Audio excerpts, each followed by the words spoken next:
Eh bien, bon après-midi, mesdames et messieurs. Je voudrais vous souhaiter la bienvenue à la prochaine dans la série de conférences, dans la série de lectures critiques sur la religion, le droit et la théorie en sciences sociales. C'est la première fois que je prononce ce titre en français. The main sponsor of this series is Laurie Beeman, and through her, the Canadian Research Chair in the Contextualization of Religion in a Diverse Canada. La série est également parrainée par la chaire de recherche de l'Université d'Ottawa sur le pluralisme juridique et le droit comparé de Pascal Fournier, qui est malheureusement pas ici. Et il y a des co-organisateurs de la série de conférences qui sont André La Liberté du département de l'école d'études politiques, Pascal Fournier, à titre Pascal Fournier, Elke Winter du département de la sociologie et Sonia Sika du département de la philosophie qui est présente et représente les autres comme d'habitude, il me semble. Cette conférence sera également la séance inaugurale d'un colloque sur la religion et la jeunesse. This workshop will run from this afternoon until Saturday, and this is the one session that is open to the public. So that's kind of getting the introductory formalities about where this sits. I should also say, obligatory, that the workshop is sponsored and financed by the Faculty of Arts at the University of Ottawa, by the University of Ottawa Research and Development Program, by the Social Sciences, Humanities and Research Council, and by Laurie Beeman's chair. Right? So we're being supported by a great many sources, and we thank them all. Elisabeth Arweck is Senior Research Fellow in the Warwick Religions and Education Research Unit in the Centre of Education at the University of Warwick, UK. Ses plus récentes recherches traitent des jeunesses grandissantes dans des familles de confessions mixtes et de leurs attitudes envers la diversité religieuse. Elle est membre de plusieurs associations pour la sociologie de la religion et l'éducation religieuse. And she is the editor of the Journal of Contemporary Religion, in my mind, one of the best journals in the area going. And she has been responsible for this journal for a long time. The title of her presentation this afternoon is, as you can see, Religious Diversity in the UK, how the attitudes and views of the 13 to 16-year-old students, of 13 to 16-year-old students interact with their own religious or non-religious identities. La conférence de Madame Arweck sera en anglais. Toutefois, vu qu'Elisabeth est multilingue, vous pouvez par après, lors de la période de questions et de discussions, lui parler ou poser des questions en français ou en anglais et même en allemand, la langue maternelle de Madame Arweck. Without further ado, I therefore give the floor to Elisabeth Arweck.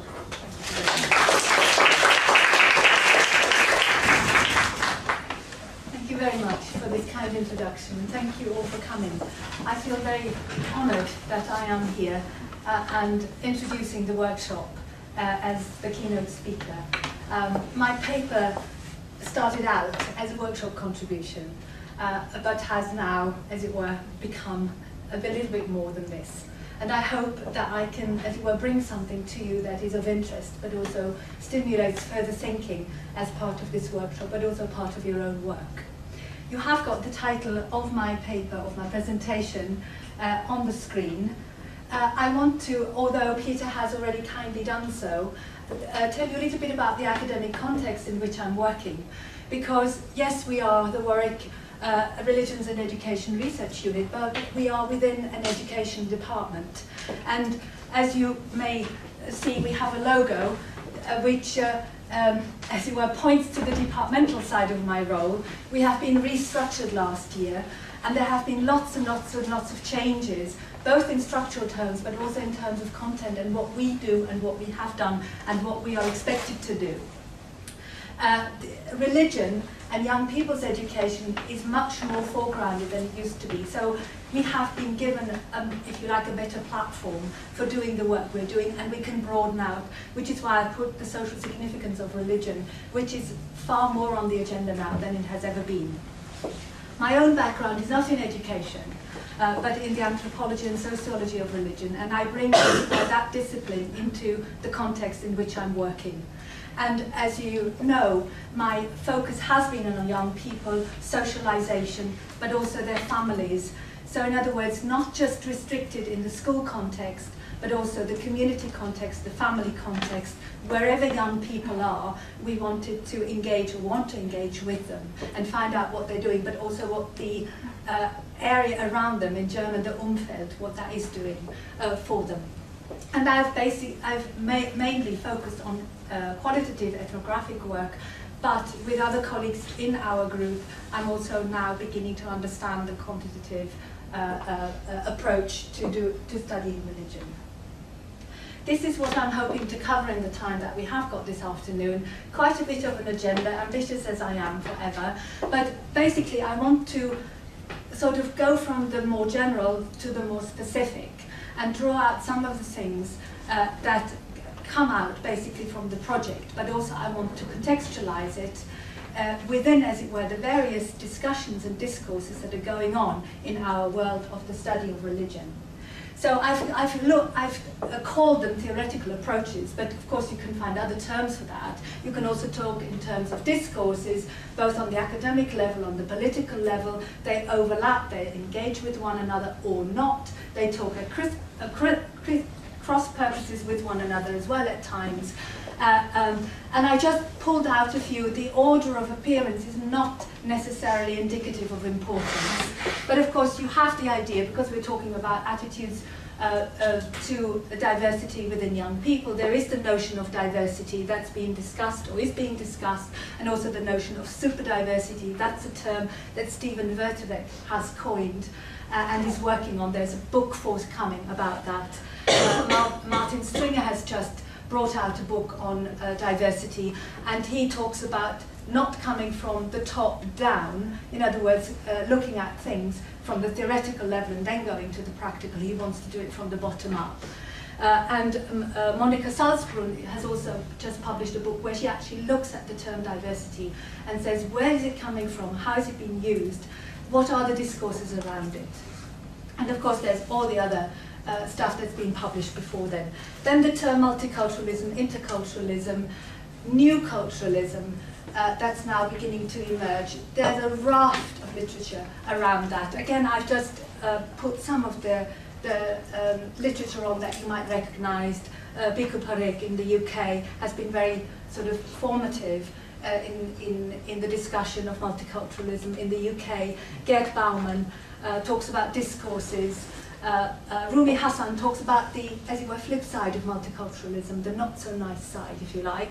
And Ted Cantle has created the term interculturalism, which is a refinement and a critique of multiculturalism. And I've mentioned the new multiculturalism, which is this book has just been published by Yves Tuliesu and other people from Belgium. Then, of course, we have a huge literature on race, ethnicity, and culture. And often that literature has neglected religion, but has woken up to religion.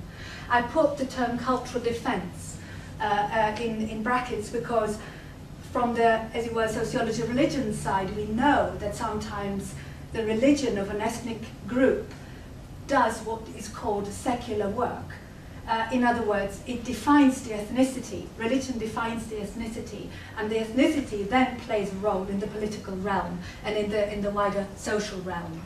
Then we have transnationalism. There are people working on that who realize that people don't work in compartments, whether they are national, regional, or otherwise. They have an outlook towards the other world.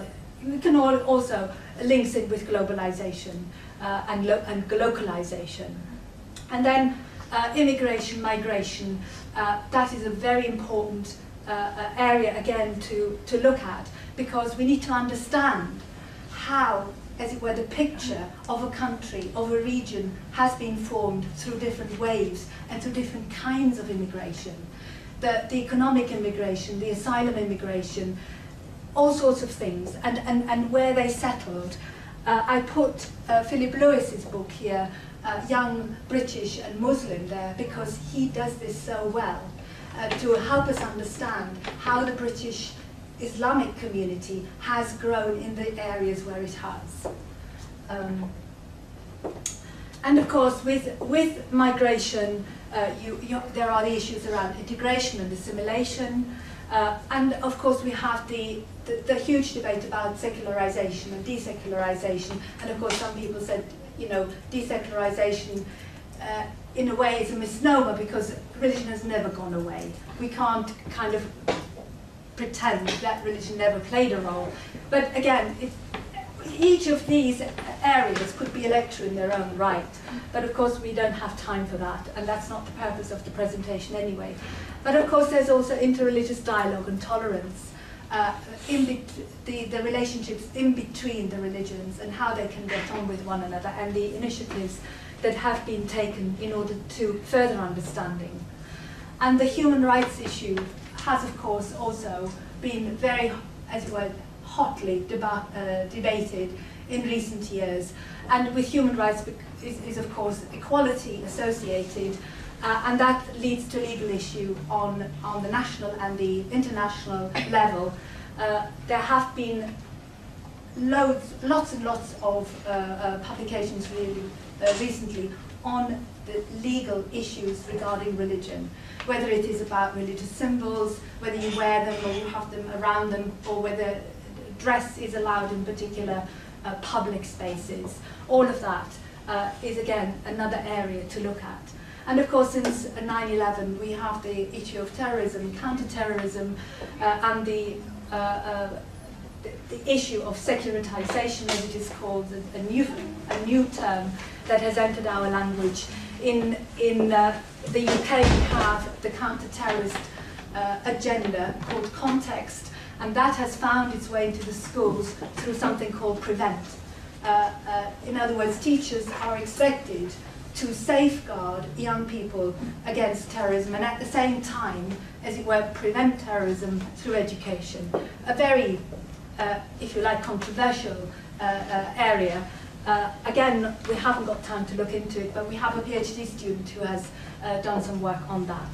And then you have religion as a social capital, you know, going with Bourdieu and with Putnam and their thesis, but also, and I think this is where I feel most at home in Jim Beckford's notion of religion as a social construct. In other words, we need to look at religion where it is and the meanings it has for the people within a particular time, within a particular place, and within a particular context.